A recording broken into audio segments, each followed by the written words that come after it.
ಆತ್ಮೀಯ ವೀಕ್ಷಕರಿಗೆಲ್ಲರಿಗೂ ಸ್ಕಂದ ಬ್ಲಾಗಿಗೆ ಆತ್ಮೀಯವಾದಂತಹ ಸ್ವಾಗತ. ನಾನಿವತ್ತು ನಿಮ್ಮ ಮುಂದೆ ಹೇಳಲಿಕ್ಕಿರುವಂತಹ ವಿಷಯ ಅಥವಾ ನಾನು ಬರೆದಿರುವಂತಹ ವಿಷಯ ಅಂತ ಹೇಳಿದರೆ ಈ ಜೋಲಿಯನ್ನು ಆಧರಿಸಿರುವಂಥದ್ದು.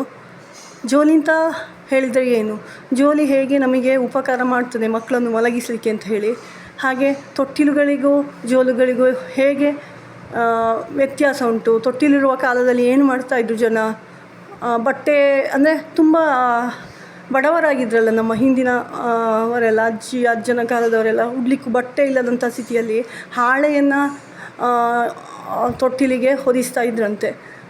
ಅದರ ಬಗ್ಗೆ ಹೇಳಲಿಕ್ಕೋಸ್ಕರ, ಅಂದರೆ ಜೋಲಿಯಿಂದ ಆಗುವಂಥ ಉಪಯೋಗ ಏನು, ಹೇಗೆ ಅದನ್ನು ಯೂಸ್ ಮಾಡ್ತಾರೆ ಈಗಿನವರು ಅಂತ ಹೇಳೋದ್ರ ಬಗ್ಗೆ ಈ ಒಂದು ಕಿರು ಲೇಖನವನ್ನು ಹೊತ್ತು ತಂದಿದ್ದೇನೆ. ಇಲ್ಲಿ ನೋಡಿ, ಜೋಲಿದು ಇದಕ್ಕೊಂದು ಸ್ಪ್ರಿಂಗ್ ಉಂಟಾಯ್ತಾ, ಒಂದು ಹುಕ್ಕಿಗೆ ಒಂದು ಬಟ್ಟೆ ಕಟ್ಟೋದು ಮತ್ತು ಸ್ಪ್ರಿಂಗ್ ಅಂಗಡಿಯಲ್ಲಿ ಸಿಗ್ತದೆ. ಹೀಗೆ ಜೋಲಿ ಇರ್ತದೆ. ಇಲ್ಲಿ ಎರಡು ಕಡೆಗಳಲ್ಲಿ ಗಂಟು ಹಾಕಬೇಕು, ಇಲ್ಲದೆ ಮಗುವಿನ ತಲೆ ಹೊರಗೆ ಬರ್ತದೆ. ಶುರು ಮಾಡುವ ಅಲ್ಲ ಜೋಲಿ ಅನ್ನುವಂತಹ ಒಂದು ಲೇಖನವನ್ನು ಓದ್ತೇನೆ ನೋಡಿ.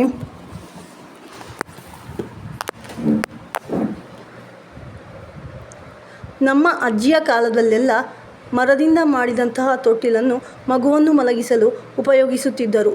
ನಮಗೆಲ್ಲ ಹೇಗೆಂದರೆ, ಮಗು ಹುಟ್ಟಿ ಅಥವಾ ಕೂಸು ಜನಿಸಿ 11 ದಿವಸ ಆಗುವಾಗ ಮಗುವನ್ನು ಸ್ನಾನ ಮಾಡಿಸಿ ತಂದು ಸಿಂಧೂರವನ್ನು ಇಟ್ಟು ತೊಟ್ಟಿಲು ಶಾಸ್ತ್ರವನ್ನು ಮಾಡಿಸುವುದು ವಾಡಿಕೆ. ಆ ತೊಟ್ಟಿಲನ್ನು ಅಲಂಕರಿಸಿ ಅದಕ್ಕೆ ರಂಗೋಲಿಯನ್ನು ಹಾಕಿ ಅದರ ಪಕ್ಕದಲ್ಲಿ ದೀಪವನ್ನು ಬೆಳಗಿಸಿ ಇಡಲಾಗುತ್ತದೆ. ಮಗುವನ್ನು ತೊಟ್ಟಿಲಿನಲ್ಲಿ ಇಡುವುದರ ಮೊದಲು ಒಂದು ಕಲ್ಲನ್ನು ಬಟ್ಟೆ ಸುತ್ತಿ, ಅಂದರೆ ಕಲ್ಲಿಗೆ ಬಿಳಿಯ ಬಟ್ಟೆಯನ್ನು ಸುತ್ತುತ್ತಾರೆ. ಚಿನ್ನದಿಂದ, ಅಂದರೆ ಇರುವಂತಹ ಚಿನ್ನ, ಸರ ಇರ್ಬೋದು, ಎಂಥದೇ ಇರ್ಬೋದು, ಮಾಲೆ ಇರ್ಬೋದು, ಅದನ್ನೆಲ್ಲ ಅದಕ್ಕೆ ಆ ಗುಂಡಪ್ಪ ಅಂತ ಹೇಳಿ ಕರೀತಾರೆ ಅದನ್ನು, ಆಯಿತಾ. ಅದಕ್ಕೆ ಇಡ್ತಾರೆ, ಅದನ್ನು ಅಲಂಕರಿಸ್ತಾರೆ. ಮಗುವಿನ ತಾಯಿ ಮತ್ತು ಅಜ್ಜಿ, ಅಂದರೆ ಅಮ್ಮನ ಅಮ್ಮ ಮತ್ತು ಅಪ್ಪನ ಅಮ್ಮ ಸೇರಿ, ಅಂದರೆ ಎದುರು ಬದುರು ನಿಂತುಕೊಂಡು ಮಗುವನ್ನು ತೊಟ್ಟಿಲನ್ನು ಒಂದು ಬದಿಯಿಂದ ಇನ್ನೊಂದು ಬದಿಗೆ ಅದಲು ಬದಲು ಮಾಡುವುದು ವಾಡಿಕೆ.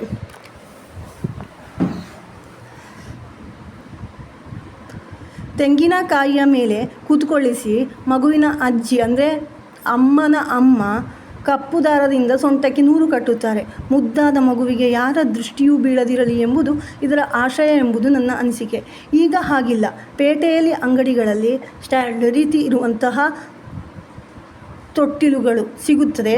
ಮನೆಯಲ್ಲಿ ಬಟ್ಟೆಯಿಂದ ಜೋಲಿಯನ್ನು ಕಟ್ಟಲಾಗುತ್ತದೆ.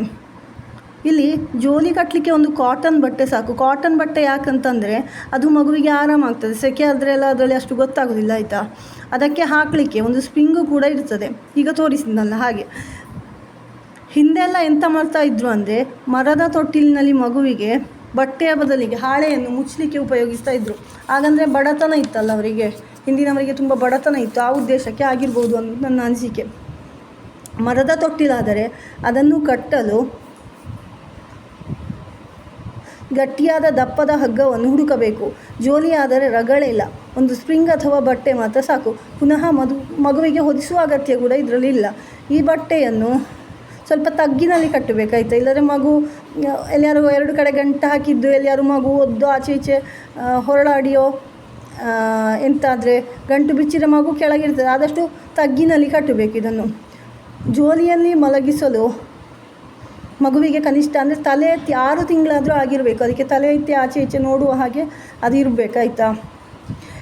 ಒಂದು ಲಾಭ ಅಂತಂದರೆ, ಜೋಲಿಯನ್ನು ಕಟ್ಟೋದ್ರಿಂದ ಮಗುವಿನ ತಲೆ ರೌಂಡ್ ಆಗ್ತದೆ, ದುಂಡಗಾಗ್ತದೆ ಅಂತ ಹೇಳಿ. ಇಷ್ಟೆಲ್ಲ ಪ್ರಯೋಜನ ಇರುವಂತಹ ಜೋಲಿಯನ್ನು ಎಲ್ಲರೂ ಬಳಸುವಾಗ ಮಾತ್ರ ಜಾಗೃತಿ ಮಾಡಿ ಅನ್ನೋದು ನನ್ನ ಲೇಖನದ ಆಶಯ. ಹೀಗೆ ಹೇಳ್ತಾ ನನ್ನ ಈ ಲೇಖನವನ್ನು ಮುಗಿಸ್ತೇನೆ.